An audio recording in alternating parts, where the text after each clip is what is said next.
U.S. President Donald Trump arrived at Bethpage Black just after noon on the opening day of the Ryder Cup, joining his eldest grandchild, Kai Trump, to support the U.S. team led by Captain Keegan Bradley. By the time he landed, Europe had already taken a commanding lead, having clinched the first 3 matches. Air Force One flew overhead shortly after the European victories, prompting Bradley to note that the presidential visit might inject energy into the American side. Trump's friend and supporter Bryson DeChambeau, paired with Justin Thomas, faced off against Rahm and Heightened in one of the morning matches. DeChambeau, who had attended Trump's victory celebration at the Palm Beach Convention Center after the 2024 election, expressed hope that the president's presence would motivate the team and energize the crowd. "It's going to be an electric environment," he said, anticipating the reaction of fans and players alike. Meanwhile, Europe's MacIntyre, partnered with Viktor Hovland, was unfazed by the presidential visit.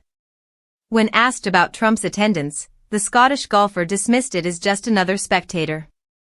Fans had begun arriving early, with gates opening at dawn under heightened security, including TSA-style checks near the clubhouse, first tee, and 18th green.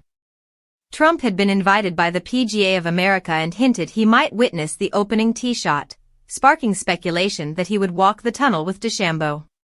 His arrival, however, was slightly delayed due to prior security concerns after attending the U.S. Open men's singles final earlier in September, which had been disrupted by long entry lines and delays. With the Ryder Cup expected to draw more than 50,000 fans daily, security measures were carefully coordinated to avoid similar issues.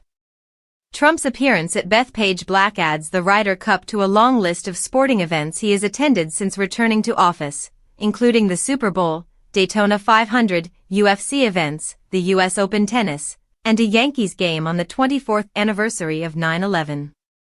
Golf, however, remains his passion. Records indicate he has played extensively, participating in around a quarter of his presidency, often meeting with leaders from the PGA Tour and LIV Golf in attempts to unify the rival tours, though the leagues remain separate. The president's presence at the Ryder Cup highlighted both his enthusiasm for golf and his continued high-profile involvement in major sporting events, bringing heightened attention to the opening day of the tournament.